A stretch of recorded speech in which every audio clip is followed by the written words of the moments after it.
اتر کر ہیرا سے سوئے قوم آیا۔ حضور صلی اللہ علیہ وسلم کی عمر مبارک جب 40 برس کی ہوئی تو طبیعت کا میلان تنہائی کی طرف زیادہ ہو گیا۔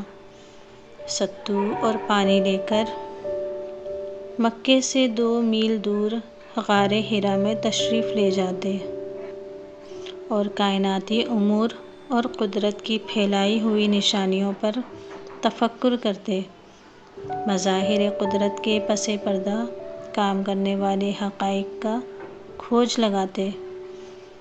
اسی غار میں آپ صلی اللہ علیہ وسلم کے جد امجد حضرت عبدالمطلب ہر سال 1 ماہ کا عرصہ گزارتے تھے۔ غار حرا میں ایک رات جبرائیل امین تشریف لائے اور آپ صلی اللہ علیہ وسلم سے کہا، پڑھو۔ آپ صلی اللہ علیہ وسلم نے فرمایا، میں پڑھا ہوا نہیں ہوں۔ جبرائیل امین علیہ السلام نے آپ صلی اللہ علیہ وسلم کو اپنے سینے سے لگا کر بھیجا اور کہا، پڑھو۔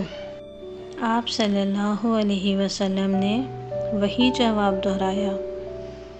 جبرائیل امین نے دوبارہ بھیج کر سینے سے لگایا اور کہا، پڑھو۔ آپ صلی اللہ علیہ وسلم نے فرمایا، میں پڑھا ہوا نہیں ہوں۔ جبرائیل امین نے تیسری مرتبہ بازوؤں کے حلقے میں لے کر دبایا اور کہا، پڑھ اپنے رب کے نام سے جس نے بنایا آدمی لہو کی پھٹکی سے۔ پڑھ اور تیرا رب بڑا کریم ہے، جس نے علم سکھایا قلم سے، سکھایا آدمی کو جو نہ جانتا تھا۔ سورہ علق۔ اس واقعے کے بعد حضور علیہ الصلوۃ والسلام گھر کی جانب روانہ ہوئے۔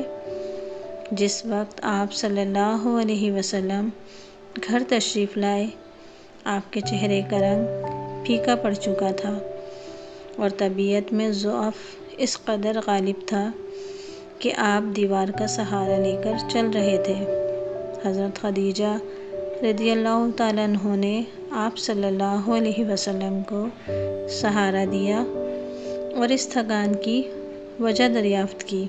آپ صلی اللہ علیہ وسلم نے جواب میں کہا، مجھے چادر اوڑھا دو، مجھے چادر اوڑھا دو۔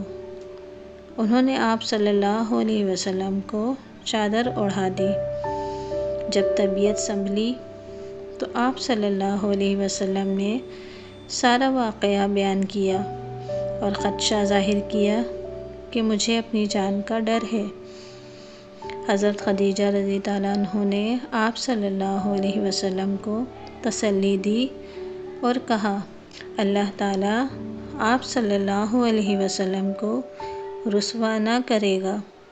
آپ صلی اللہ علیہ وسلم صلہ رحمی کرتے ہیں، درماندوں کا بوجھ اٹھاتے ہیں، تہی دستوں کا بندوبست کرتے ہیں، مہمان نوازی کرتے ہیں۔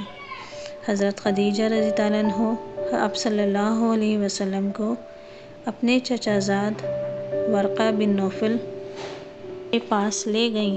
حضور علیہ الصلوۃ والسلام نے غار حرا میں پیش آنے والا واقعہ بتایا تو ورقہ بن نوفل نے کہا کہ خدا کا یہ کلام بلا شبہ وحی ناموس ہے جو اس سے پہلے حضرت موسیٰ علیہ السلام پر نازل ہوا تھا۔ لغوی اعتبار سے ناموس خدا کے ان احکام کا نام ہے جو بنی نوع انسان کے لیے وضع کیے جاتے ہیں۔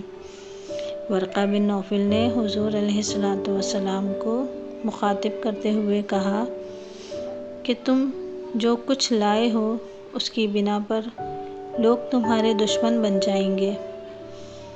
کاش میں اتنا زندہ رہوں کہ دشمنوں کے مقابلے میں تمہاری مدد کر سکوں۔ 3 سال تک حضور علیہ الصلوۃ والسلام راتوں کو غار حرا میں جاتے رہے اور وہاں صبح تک غور و غوص میں ڈوبے رہتے اور دائم خدا کے بارے میں سوچتے رہتے تھے۔ کبھی کبھی جبرائیل علیہ السلام کی آواز بھی سنائی دیتی جو صرف یہ کہتے کہ یا محمد صلی اللہ علیہ وسلم، آپ صلی اللہ علیہ وسلم اللہ کے رسول ہیں اور میں اس کا فرشتہ جبرائیل ہوں، لیکن اس کے علاوہ جبرائیل علیہ السلام کوئی اور بات نہ کہتے تھے۔ ایک رات جبرائیل علیہ السلام غار میں حضور علیہ السلام کے پاس آئے اور سورہ والضحیٰ تلاوت کی۔ عربی زبان میں والضحیٰ کا مفہوم یہ ہے قسم اس وقت کی جب سورج کی شعاعیں افق سے نمودار ہوں اور رفتہ رفتہ یوں پھیلنے لگیں کہ زمین کا گوشہ گوشہ سورج کی روشنی سے چمک اٹھے اور پھر ساری کائنات آنکھوں کو خیرہ کر دینے والے سورج کے نور سے منور ہو جائے۔ واللیل اذا سجی اس آیت کی دوسری سوگند ہے۔ پہلی سوگند کی طرح اس کے مجازی معنی بھی بہت وسیع ہیں۔ قسم اس وقت کی جب تاریکی چھا جاتی ہے اور دنیا تاریکی میں ڈوب جاتی ہے اور اس جہاں پر طاری ہونے والا سکوت اتنا گہرا ہوتا ہے کہ کہیں دور سے اٹھنے والی ہلکی سی آواز بھی بہت قریب سے سنائی دیتی ہے۔ مذکورہ سورہ کی تیسری آیت میں خدا نے حضور علیہ السلام کو مخاطب کرتے ہوئے ارشاد کیا ہے ما ودعک ربک وما قلی۔ اس آیت میں حضور علیہ السلام کے ذہن میں ابھرنے والی تشویش کا جواب دیتے ہوئے کہا گیا ہے کہ آپ پریشان تھے اور یہ تصور کر رہے تھے کہ خدا نے اپنی شناسائی کے بعد آپ کو اکیلا چھوڑ دیا ہے اور آپ سے اپنی دوستی اور محبت واپس لے لی ہے، حالانکہ ایسا ہرگز نہیں اور خدا نے آپ کو چھوڑا نہیں اور آپ بدستور خدا کے محبوب ہیں۔ حضور علیہ السلام پر ایمان لانے والی پہلی شخصیت ان کی زوجہ حضرت خدیجہ رضی اللہ تعالیٰ عنہ تھی اور ان کے بعد ان کے چچا کے بیٹے حضرت علی ابن ابی طالب مسلمان ہوئے، جنہیں حضور علیہ السلام نے اپنی اولاد کی طرح پالا پوسا تھا۔ تیسرے مسلمان حضور علیہ السلام کے غلام زید تھے، جنہیں رسول خدا صلی اللہ علیہ وسلم نے آزاد کر دیا تھا، لیکن وہ اپنے والدین کے پاس جانے پر رضامند نہ ہوئے اور انہوں نے کہا کہ میں حضور علیہ السلام کو اپنے ماں باپ سے زیادہ عزیز رکھتا ہوں۔ حضرت خدیجہ رضی اللہ تعالیٰ عنہ، حضرت علی رضی اللہ تعالیٰ عنہ، حضرت زید رضی اللہ عنہ کے بعد کوئی اور شخص حضور علیہ السلام پر ایمان لانے پر آمادہ نہ ہوا۔ 3 سال کی مدت میں یعنی 610 عیسوی سے 613 عیسوی تک مسلمانوں کی تعداد خود حضور علیہ السلام کے علاوہ انہی 3 افراد پر مشتمل تھی۔